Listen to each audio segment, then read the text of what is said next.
우리가 2019년 새해를 맞이하면서 우리가 이 새해를 어떠한 마음으로 살아가야 되는지 1월 한 달 동안 말씀을 묵상하고 있습니다. 우리가 어떤 학습을 통해서 창조성과 창의력을 배우는 것이 아니고 지혜의 근원 대신, 마찬가지로 창조의 근원 대신 창조주 하나님을 우리가 그 믿음으로 말미암아 우리의 심령을 안에 정직한 영과 깨끗한 영을 창조해 주시기를, 우리를 둘러싼 환경 속에서 하나님이 새로운 일을 창조하시고 행하시기를 우리가 믿음으로 그 창조의 능력을 사모하면서 올 한 해를 시작하자라고 말씀드렸습니다. 그리고 이 자신의 의지적 결단으로 인생을 시작한 데라의 인생이 아니라 그 아들 말씀을 따라 그리고 하나님이 이끌어 가시는 그 인생, 아브라함의 인생을 사는 한 해가 또 되자 말씀드렸고, 우리가 지난주에는 우리가 그럼에도 불구하고 우리가 의로운 것이 아니요, 우리는 여전히 주님의 은혜가 필요합니다. 우리는 여전히 주의 돌보심이 필요합니다. 나는 여전히 죄인입니다. 우리가 주님 앞에 늘 겸손함으로 의인인 척, 또한 건강한 척 그렇게 착각하지 아니하고 주님 앞에 이 겸손함으로 나는 주님이 필요합니다. 나는 주의 은혜가 필요합니다. 우리가 그와 같은 마음으로 올 한 해를 살아가자라고 말씀드렸습니다. 자, 오늘은 이제 1월의 마지막 주입니다. 우리가 주님 앞에 이와 같이 믿음으로 또 말씀에 따라 겸손함으로 주님 앞에 나아가는데 또 하나 아주 중요한 것이 하나 있어요. 바로 오늘 설교 제목에 나와 있듯이 그리스도인의 긍지라. 하나님의 자녀된 이 긍지, 자부심. 올 한 해는 우리가 적어도 이 긍지 안에서 올 한 해 우리가 새해를 살아가기를 소망합니다. 특별히 오늘 말씀 속에 이 그리스도인의 긍지가 잘 나타나는데, 사실 오늘 우리 이 본문은 2017년 금요 예배 때 제가 한번 믿음의 긍지라는 제목으로 나누었습니다. 그러나 오늘은 그때보다 한번 조금 더 깊게 이 본문을 좀 묵상해 보고 이 속에서 우리가 믿음의 긍지라는 것이 무엇인지, 그리스도의 긍지가 무엇이고, 더 중요한 거 그와 같은 긍지를 어떻게 해야지 가질 수 있는지 우리가 한번 생각해 보고 은혜를 나누고자 합니다. 먼저 오늘 이 본문의 내용 뭐 다 잘 아시는 내용입니다. 그래도 그냥 한번 잠깐 간단하게 한번 짚고 넘어가 보죠. 오늘 이 본문의 내용은 이 사도행전 그 3장에서부터 시작이 됩니다. 물론 2장에 이 예수님이 십자가에 못 박혀 죽으시고 부활하시고 그리고 승천하시고 그다음에 오순절에 성령이 오시고 그 성령의 임하심 속에서 이 사도 베드로와 요한이 3장 1절에 보면 제9시 기도 시간에 성전에 기도하러 올라갑니다. 성전에 기도하러 올라가다가 성전이 문이 여러 가지가 있는데 그 중에 미문이라고 하는 그 문 앞에서 태어날 때부터 안진뱅이로 태어났던, 어찌 보면 태어날 때부터 장애우였던 이 한 남자가 성전 미문에 앉아서 수십 년간 구걸을 하고 있었어요.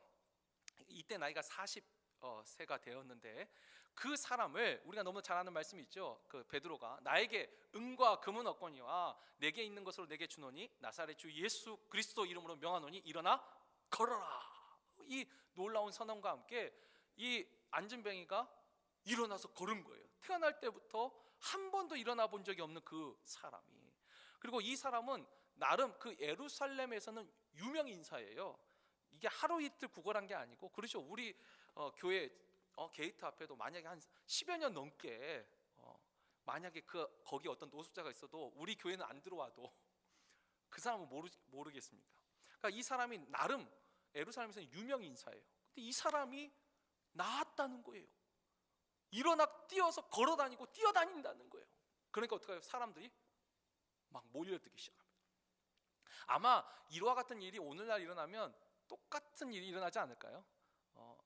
그 사람을 아는 사람은 호기심에 궁금해서라도 보려고 올 것이고, 또 하나 병든 사람은요, 이야 어떻게 그 사람은 나았는지 나도 한번 나와보자. 얼마나 많은 사람들이 이 사람을 보려고, 또 더 중요한 건 이 사람을 낫게 한 그 사람을 보려고 몰려들지 않았겠어요? 자, 그래서 사도행전 3장에 보면 사람들이 몰려옵니다. 그러니까 베드로와 요한이 이렇게 말하죠. 너희가 어찌하여 우리에게 주목하느냐. 우리에게 주목하느냐. 지금 이 사람이 일어나 걸은 것은 우리가 한 것이 아니다. 그러면서 그 자리에서 예수 그리스도에 대해서, 그의 죽음과 부활에 대해서 그러니까 복음을 전합니다. 너희가 십자가에 못 박혀 죽게 한 그 예수가 이와 같은 일을 행하셨다. 그리고 그가 부활하셔서 지금도 그의 이름으로 능력을 행하신다. 복음을 전해. 자, 그러니까 이 상황 속에서 참 놀라운 일이고 참 즐거운 일이고 기쁜 일인데, 근데 이것을 싫어하는 사람들이 있었어요. 누가 싫어하죠? 바로 이 예수를 죽게 만들었던 사람들. 그래서 대제사장들, 사두개인들, 바리새인들, 백성의 장로들과 관리들이 이 사도들이 예수를 전한다라는 말을 듣고 이 베드로와 요한을 잡아왔습니다. 왜냐하면 지금 예수 죽인 지 1년이 지난 것도 아니에요. 겨우 이제 50일 지나고 그 다음 며칠 안 됐어요. 그러니까 2달도 안 됐어요 지금.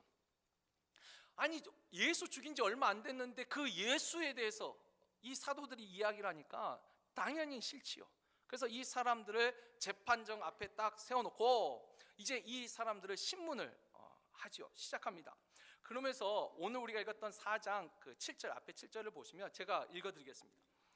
사도들을 가운데 세우고 묻되 너희가 무슨 권세와 무슨 이름으로, 누구의 이름으로 이 일을 행하였느냐.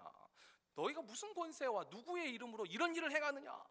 근데 이 질문이 처음 듣는 좀 약간 익숙한 질문 아니에요?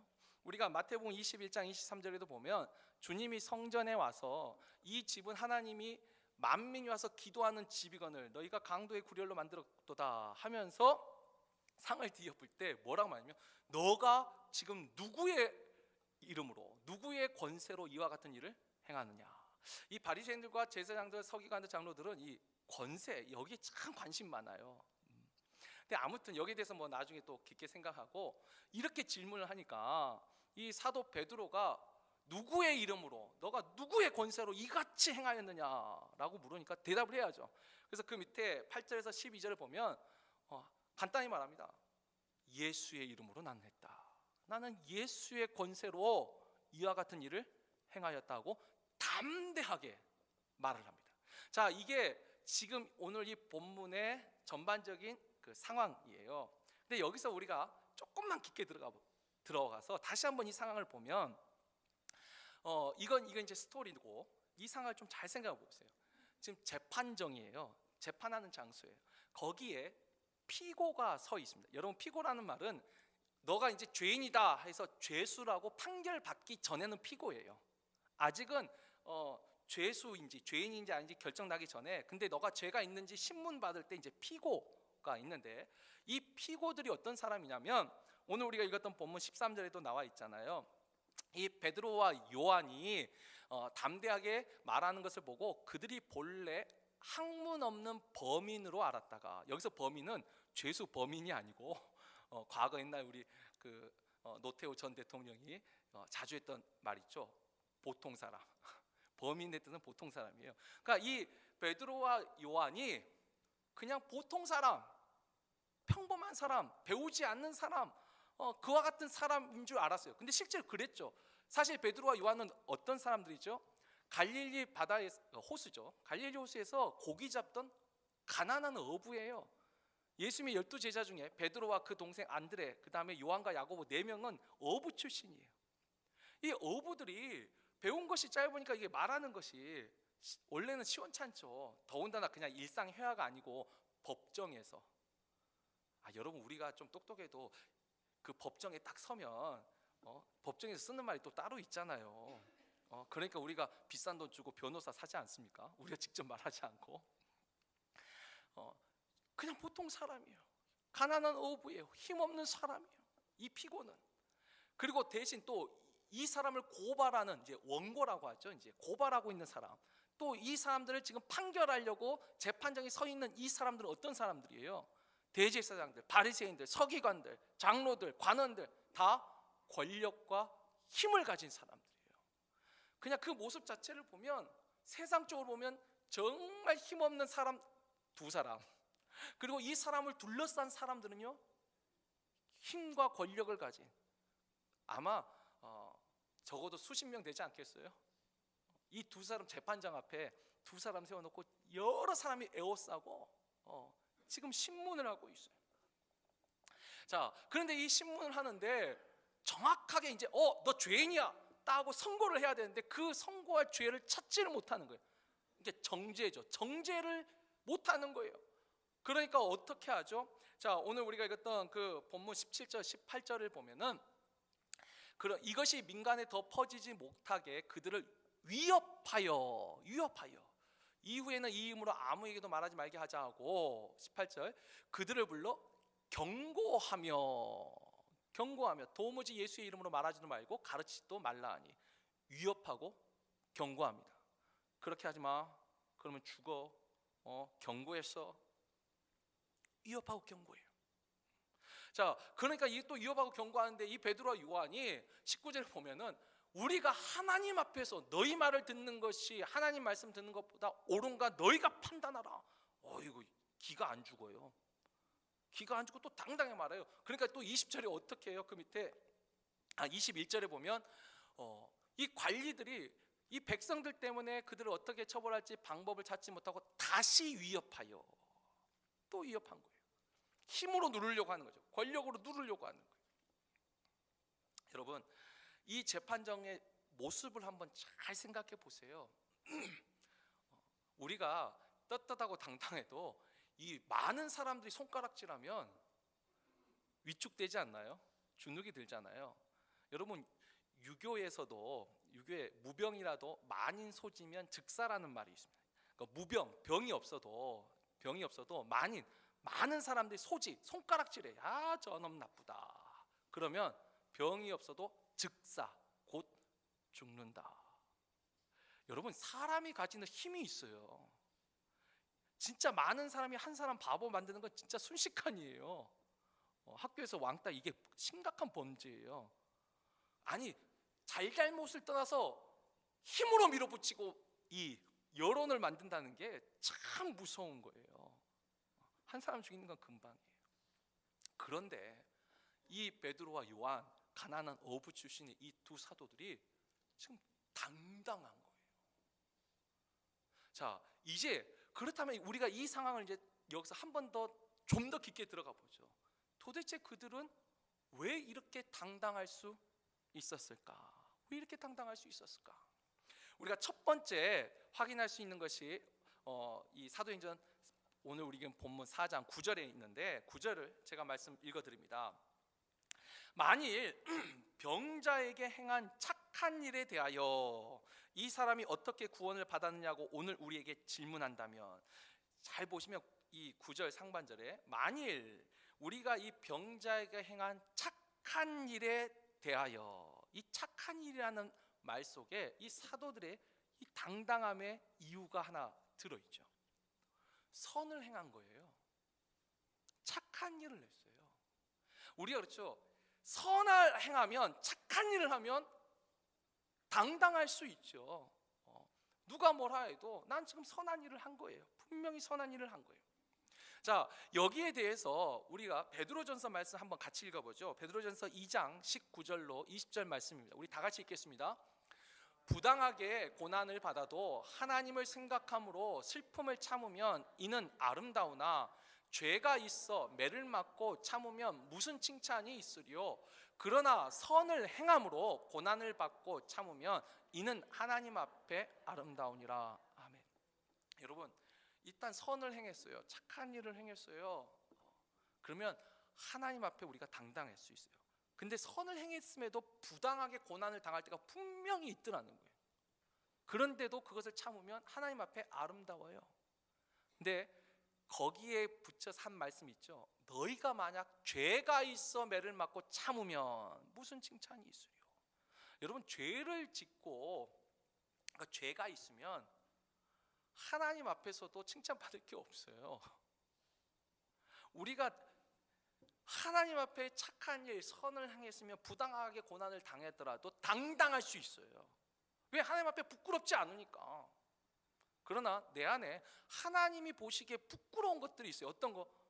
시기와 있고 미움이 있고 또 나도 모르는 은밀한 죄악들을, 나도 모르는 게 아니죠. 남이 모르는 은밀한 죄악들이 내 안에 있다면 당당하기 어렵죠.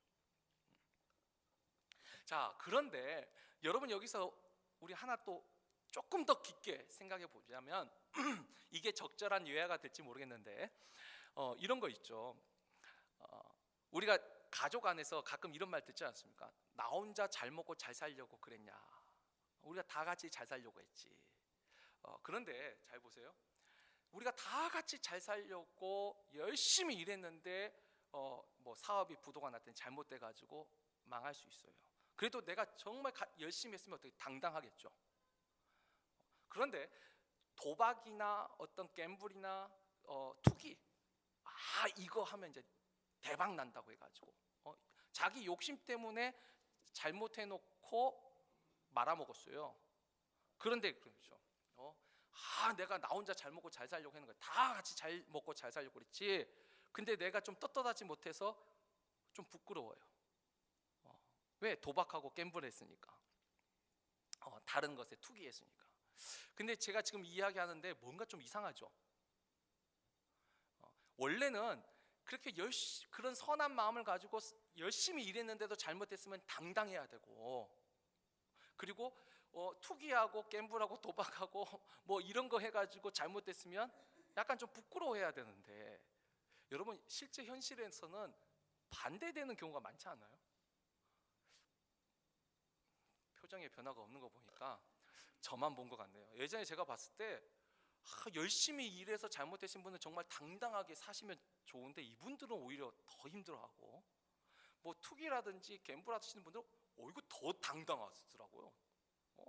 그래서 내가 나 혼자 잘 먹고 잘 살려고 그랬냐, 이 소리를 열심히 일한 그분들은 잘 안 하는데, 오히려 이런 방법을 쓰신 분들이 더 당당하게 막 더 대대 큰 소리 치는 걸 저는 그런 분을 본 적이 있어서 뭔가 현실에서는 조금 다른 것 같아요. 또 하나, 또 이 예수 지금 사도들을 잡아온 이 바리새인과 대제사장과 서기관들과 장로들은 지금 이 사람들은 지금 부끄러워하면서 재판정 앞에 세웠을까요? 이 사람들도 지금 당당해요. 잡아왔을 때. 그래서 우리가 여기서 이제 한 번 더 생각해 볼 말씀이 디모데전서 4장 1절에서 5절 말씀. 우리 이거 교독하겠습니다. 제가 먼저 읽겠습니다. 그러나 성령이 밝히 말씀하시기를 후일에 어떤 사람들이 믿음에서 떠나 미혹하는 영과 귀신의 가르침을 따르리라 하셨으니,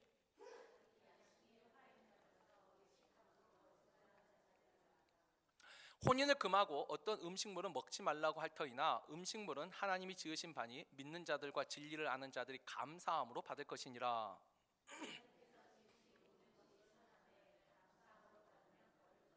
다 같이 하나님의 말씀과 기도로 거룩하여 짐이라. 아멘. 특별히 이 디모데전서 4장 2절 말씀을 잘 보시면 양심의 화인을 맞았다라는 표현이 나옵니다. 우리가 가끔마다 양심의 화인 맞았어, 이 표현이 바로 이 디모데전서 4장에 나온 말씀이에요. 여러분, 양심의 화인을 맞았다, 이게 뭐죠?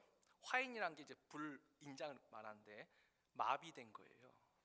양심이 화인 맞았다는 표현이 뭐냐면 양심이 마비가 된 거예요. 이것의 또 다른 표현은 양심의 주님이 말씀하신 것처럼 마태복음 23장 27절에 보면은 이 바리새인들의 말씀하시면서 어떻게 표현하시죠? 회칠한 무덤이라. 회칠한 무덤은 뭐예요? 겉은 그러니까 석회를 잘 발라서 깨끗하고 단정해요. 속에는 시체가 있더라는 거예요. 겉으로는, 그러니까 이게 또 다른 표현하면 위선적인 거룩함이란 게 있어요. 거룩함을 보여주는데 위선적이더라는 거예요. 내 안에는 지금 시기가 있어요. 내 안에 미움이 있어요. 내 안에 못마땅함이 있어요. 내 안에 증오가 있어요. 근데 겉으로는 선하게,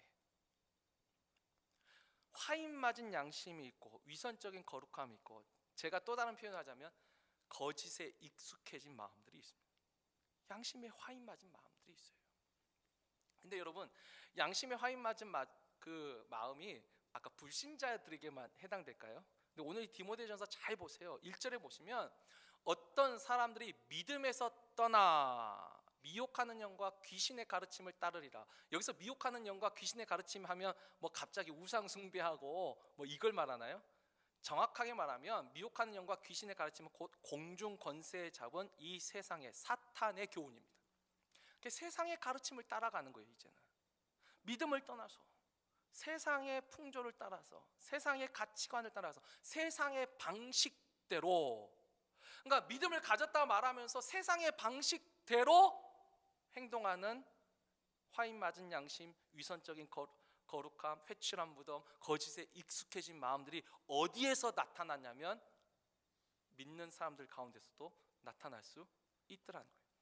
그래서 3절에 보면은 그들이 하는 말이 뭐죠? 혼인을 금하고 어떤 음식물을 먹지 말라고 할 터이나, 물론 이건 이 시대에 해당되는 말씀들인데, 여러분 보세요. 혼인을 금하고 어떤 음식물을 먹지 말라, 이게 금욕주의예요. 주를 위하여서 우리가 헌신하고, 굉장히 거룩한 표현일 수 있어요. 음식에 대한 규제, 율법적일 수 있어요.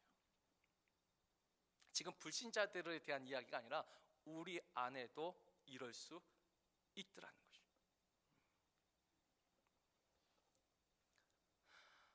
여러분, 이 화인 맞은 양심이 지금 이 성경에, 디모데전서나 이 성경에만 있을까요? 오늘날 우리 주변에서도 발견할 수 있죠.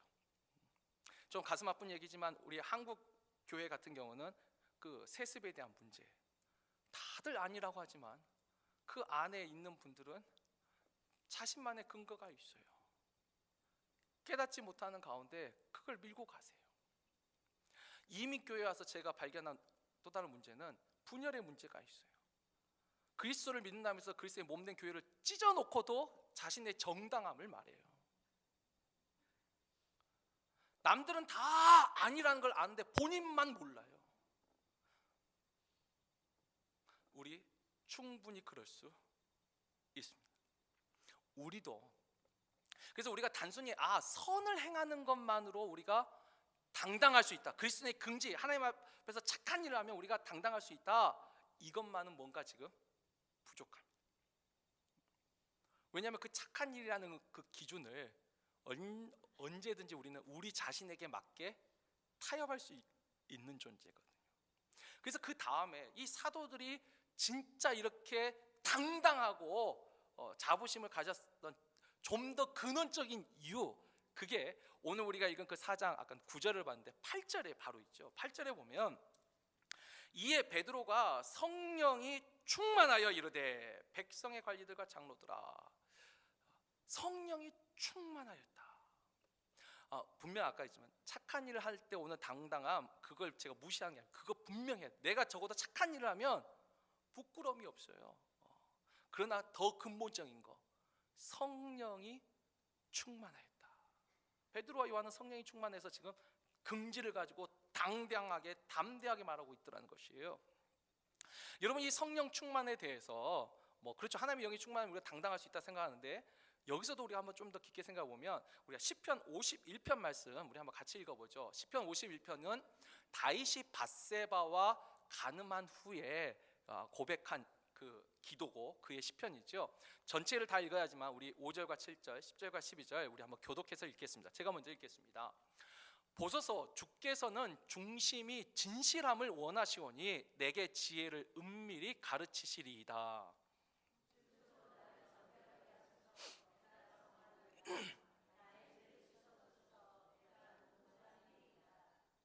하나님이여, 내 속에 정한 마음을 창조하시고 내 안에 정직한 영을 새롭게 하소서.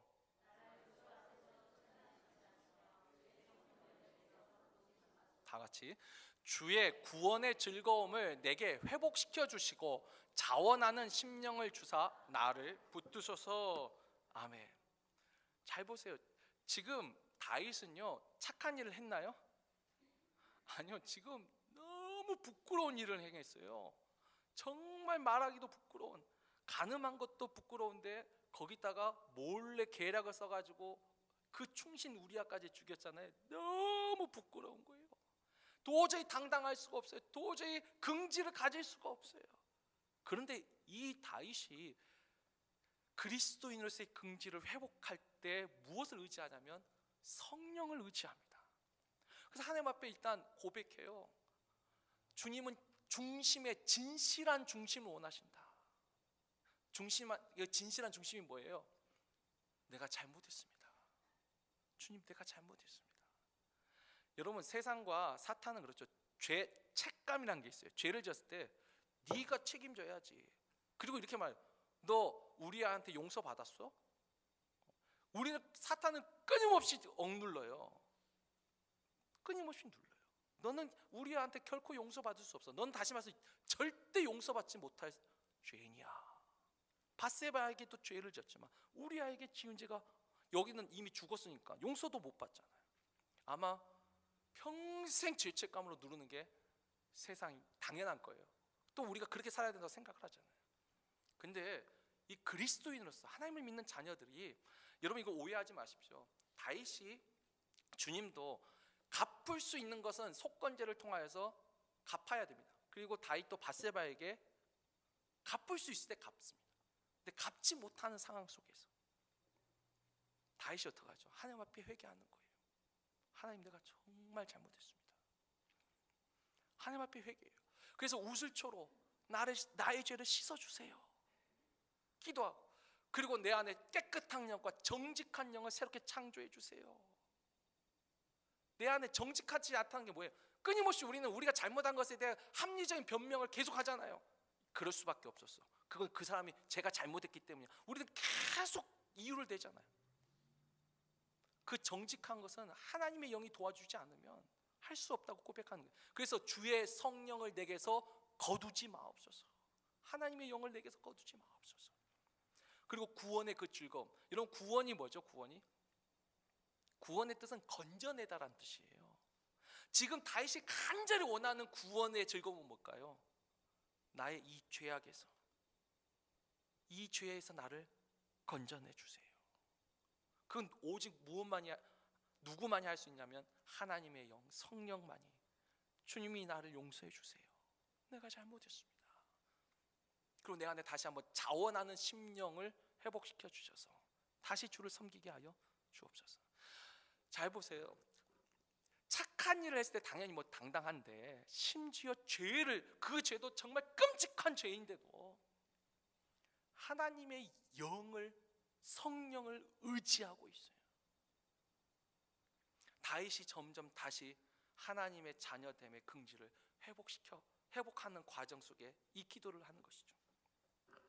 여러분, 우리가 또 이 성령 충만함과 충만하지 않을 때 이 상황을 잘 보여주는 것이 마태복음 16장 22절 23절 말씀인데, 마태복음 16장 말씀 너무 잘 아시죠? 16장 16절에 그 베드로가 주는 그리스도시요 살아계신 하나님의 아들이시니이다 고백할 때, 바요나 시몬아 내가 복이 있도다. 그러면서 주님께서 내가 천국의 열쇠를 내게 맡기노라 칭찬하셨어요. 그런데 바로 한 달이 지나고 심지어 일주일이 지나지 않아서 바로 주님이 이제 그러나 내가 곧 죽으리라, 그 십자가 죽음을 예언하니까 베드로가 뭐라고 했어요? 주여, 절대로 그런 일은 일어나지 않을 겁니다. 내가 그렇게 되지 않도록 할 것입니다. 그랬더니 주님이 뭐라고 했어요? 사탄아 물러나라. 방금 전에 천국의 열쇠를 맡긴 사람한테 사탄아 물러나라. 베드로가 사탄이 아니고 베드로의 마음에 있는 사탄아 물러나라. 내가 하나님의 일을 생각하지 아니하고 사람의 일을 생각한다. 자, 그러고 나서 그래도 그때만 해도 베드로가 아니요, 나는 그래도 주님을 절대로 죽게 하지 않을 겁니다. 근데 잘 아시죠? 겟세마네 동산에서 예수 잡으러 할 때 칼을 빼서 그 대제사장의 귀를 친 사람이 베드로예요. 그때까지만 해도 살아 있어요. 근데 어떡하죠? 자신의 힘과 능력을 의지했을 때는 당당하던 그가 어린 계집종 앞에서 나는 예수를 모릅니다. 나는 예수를 모른다. 마지막 세 번째는 저주하면서 나는 예수를 모른다니까. 그러고 나서 어떡하죠? 주님 하신 말씀 깨닫고 통곡하면서 울게 되죠. 뭐죠? 방금 전까지도 믿음의 고백을 했던 그 베드로도 하나님의 영을 의지하지 않고 나의 생각과 나의 힘과 나의 경험과 나의 능력을 의지하니까 금방 낙심하고 좌절하고 두려움에 사로잡혀요. 근데 하나님의 영을 의지하게 되면 세상이 주는 두려움 가운데서도 평강이 있고 우리가 당당하고 긍지를 가지고 살 수 있더라는 거예요. 근데 또 여기서 이제 하나 더 깊게 생각을 해봐야 되는데, 자, 예를 들면 이런 겁니다. 우리가 기도할 때, 그렇죠, 천지를 지으신 창조주 하나님이 내 아버지세요. 나에겐 부족함이 없어요. 나는 하나님이 나의 필요한 것을 다 채워줄 걸 저는 믿습니다. 기도하면 분명히 나는 부자예요. 근데 눈 뜨고 애들이 학교에 돈 가져가야 된다고 돈 달라고 하면 갑자기 기도할 때 그 당당함은 어디론가 싹 사그러지고 내가 이 가난에서 어떻게 벗어날 것인가. 내가 기도할 때는 내 병이 곧 나을 것 같아요. 근데 눈 뜨고 아프기 시작하면 죽겠다. 또 낙심하는 거예요. 내가 기도하고 의사 만나러 갈 때만 해도 하나님이 날 고쳐줄 거라 믿었어요. 근데 의사가 세상에 더 나빠졌어요 하면 또 마음이 그냥 저 밑바닥까지 툭 떨어져요. 근데 이게 우리 자연스러운 모습 아니에요. 이게 우리 모습이더라는 거예요. 그러니까 우리가 분명히 하나님의 영을 의지하고 성령 충만하면 당당하고 믿음의 긍지, 그리스도인의 긍지를 가지고 살아갈 수 있는데 현실은 또 그렇지 않더라는 거예요. 그래서 우리가 여기서 하나 더 생각할 게 있습니다. 그렇게 성령이 충만하려면 우리가 어떻게 살아야 되는가? 그러니까 하나님의 영을 의지하려면 우리에게 무엇이 더 필요한가? 오늘 본문 20절에 이 베드로와 요한이 이렇게 당당했던 것이 아까 착한 일을 행했기 때문에, 그 전에 또 성령이 충만했기 때문에, 근데 그 성령이 충만할 수 있었던 이유가 20절에 나오는데, 20절에 베드로와 요한이 뭐라 말하죠? 우리는 보고 들은 것을 말하지 아니할 수 없다. 보고 들은 것이 뭐예요? 도대체 이 베드로 요한이 도대체 뭘 보고 들었어요? 예수를 보고 예수의 말씀을 들은 거예요. 말씀을 들은 거죠. 예수 따라다니면서 주님의 말씀 들은 거 아니에요? 기적만 보고 다녔으면 아니에요. 말씀을 들은 거예요. 그 말씀을 나는 말하지 아니할 수 없다라는 거예요. 보고 들은 것을. 말씀에 대한 확신이 있어요. 그리고 오늘 이 신문 가정에 나와 있지는 않지만 앞에 사도행전 1장 14절에 또 보면은 예수님이 부활하시고 승천하신 다음에 마가의 다락방에서 모든 제자들이 어떻게 해요? 오로지 기도에 힘쓰니라. 여러분, 기도할 때 성령이 왔어요. 기도할 때 성령 충만한 거예요. 아까 안진뱅이를 일으킬 때 언제 일으켰어요? 기도하러 가다가 일으킨 거예요. 기도하러 가다가. 우리가 교회 신앙생활 사실 이 자리에 10년 이하 신앙생활 하신 분이 아무도 안 계실 거예요. 또다시 정답이에요. 어쩔 수 없이 돌아가도 결론은 하나예요. 말씀과 기도 외에. 아까 디모데전서 4장 5절에도 너희가 그렇게 화인맞은 양심도 있지만 그것을 이겨낼 수 있는 유일한 방법은 말씀과 기도 외에는 없어요. 말씀과 기도로 거룩하여지는 거예요. 그래서 우리가 성령 충만하기 위해서 올 한 해, 그러니까 우리가 그리스도인으로서 당당하고 긍지를 가지고 살기 위해서 착한 일에 힘써야 되는 게 맞죠? 맞아요. 근데 그것만 선을 행하는데 힘쓸 뿐만 아니라 더 중요한 건 성령, 하나님의 영을 의지하고 성령이 충만해야 되고, 성령이 충만하기 위해서 어떻게 해야 되죠? 이제 우리가 세 구절 성경 본문 더 읽고 이걸로 우리가 말씀을 정리하겠습니다. 우리 시편 119편 6절 다 같이 읽겠습니다. 내가 주의 모든 계명에 주의할 때는 부끄럽지 아니하리이다. 내가 주의 계명에 주의할 때는 부끄럽지 아니하리이다. 여러분, 말씀에 주의하세요. 말씀에 주목하세요. 우리가 말씀을, 제가 했죠, 여러분 성경이요, 똑같은 내용 똑같은 본문인데 목사님에 따라서 또 해석하고 적용하는 게 조금씩 다 다르지 않습니까? 여러분, 그게 당연하고 자연스러운 거예요. 그렇기 때문에 이 성경 이 한 권 가지고 지금 2000년이 넘도록 수천 수만 명의 목회자들이 설교를 해도 늘 새로운 은혜를 받는 거예요. 중요한 건요, 말씀에 주의하세요. 내가 적어도 말씀을 어떤 해석을 든지 간에 적어도 이 사도 바울이 말한 것처럼 내가 옳다 생각한 그것으로 자기 자신을 정죄하지 아니한 자가 복이 있다라고 했는데, 사도 바울은 말씀을 좀 잘못 적용했어요. 그래서 예수 믿는 사람을 핍박하는 것이 하나님께 영광을 돌리는 것이라 생각했어요. 그래도 적어도 자기가 믿는 말씀 안에서 그가 순종할 때 하나님은 그를 구원하셨습니다. 그를 불러주셨어요. 저는 올 한 해 여러분 말씀에 주의하세요. 아마 이 세상에 어떤 한 말씀에 대해서 정말 하나님 마음에 완전 퍼펙트하게 드는 해석은 저는 이 세상에는 없을 거라 생각해요. 하나님 나라 가서 직접 하나님이 저에게 말씀해 주시는 거, 왜 그때 이렇게 말씀하셨습니까? 이 말씀의 의미는 무엇입니까? 아마 주님만이, 하나님만이 그때 대답하실 거고, 그러나 우리가 말씀에 주의해서 적어도 그 말씀대로 살려고 힘쓴다면 부끄럽지 아니할 겁니다. 그것으로 하나님 앞에서 우리가 충분히 당당할 것입니다. 그리고 두 번째, 우리 누가복음 21장 36절 말씀 또 다 같이 읽겠습니다. 이러므로 너희는 장차 올 이 모든 일을 능히 피하고 인자 앞에 서도록 항상 기도하며 깨어 있으라 하시니라. 아멘. 이 누가복음 21장 앞에는 마태복음 24장에 있었던 마지막 날에 있었던 일들을 주님이 말씀하신 내용이 있어요. 그래서 그 내용 다 말하면서 이러므로 너희는 장차 올 앞으로 생겨날 이 모든 일을 능히 피하고 인자 앞에, 그러니까 주님 앞에 설 수 있도록 어떻게 해요? 항상 기도하며 깨어 있으라. 말씀에 주의하고 항상 기도하며 깨어 있으라는 거예요. 당당하게 살려면, 하나님의 자녀로서 긍지를 갖고 살려면, 이 모든 일을 피하고 그 일을 능히 이겨내려면 항상 기도하고 깨어 있으라. 마지막 세 번째 말씀, 요한일서 2장 28절 말씀 우리 또 다 같이 읽겠습니다. 자녀들아 이제 그의 안에 거하라. 이는 주께서 나타내신 바 되면 그가 강림하실 때에 우리로 담대함을 얻어 그 앞에서 부끄럽지 않게 하려 함이라. 아멘. 여기 보면 자녀들아 이제 그의 안에 거하라.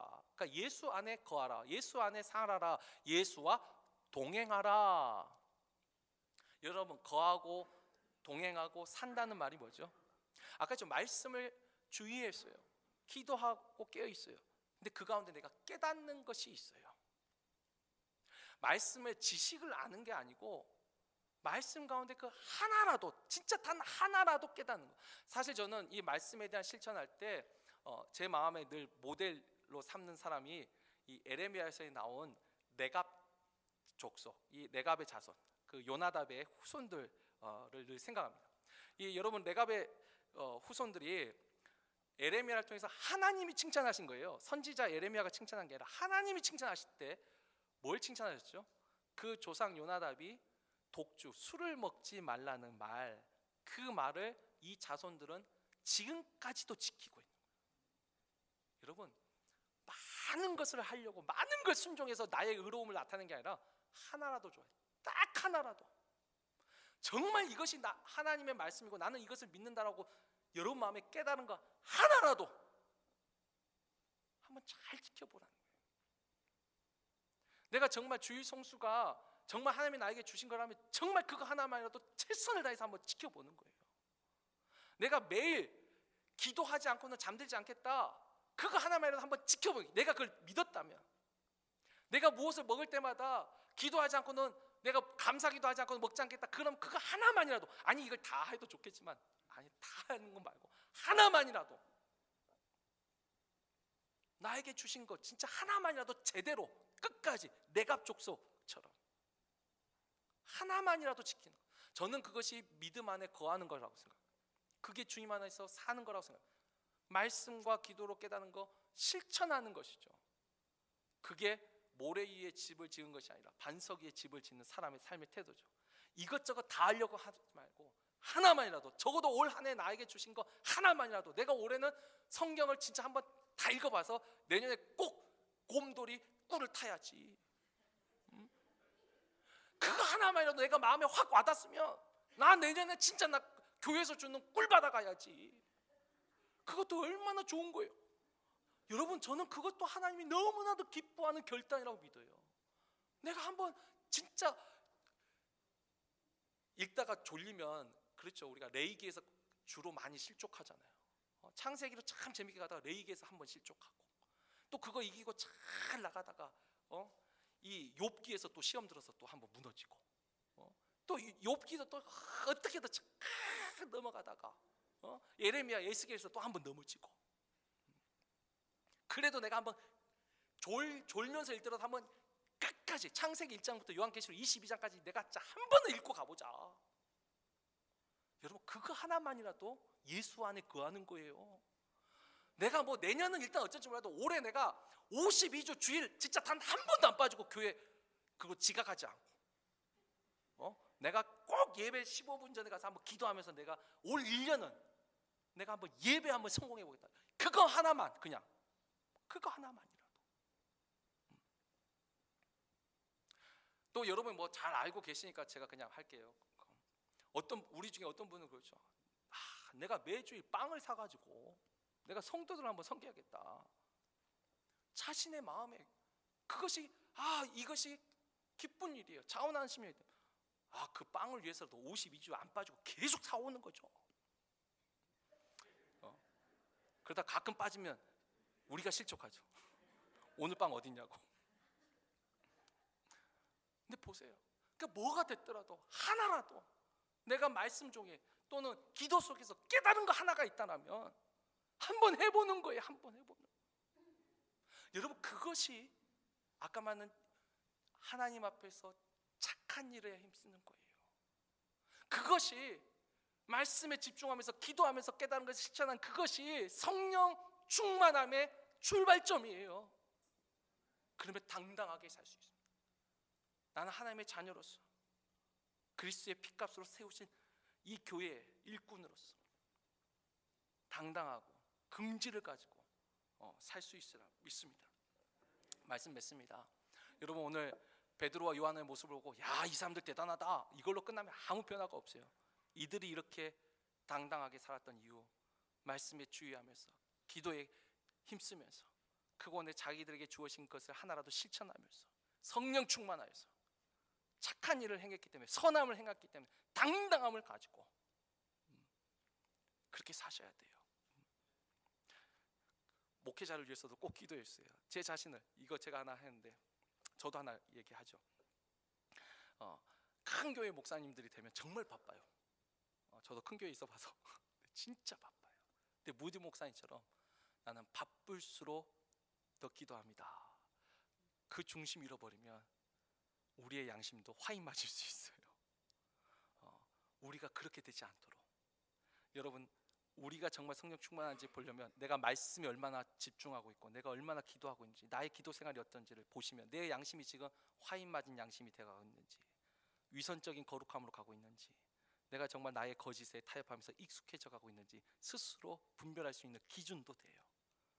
우리 모든 성도들 정말 주님 앞에서 깨끗하고 정직한 심령으로 올 한 해 당당하고 성령 충만한 삶 믿음의 긍지를 가지고 사는 삶 살기를 주의 이름으로 축원합니다.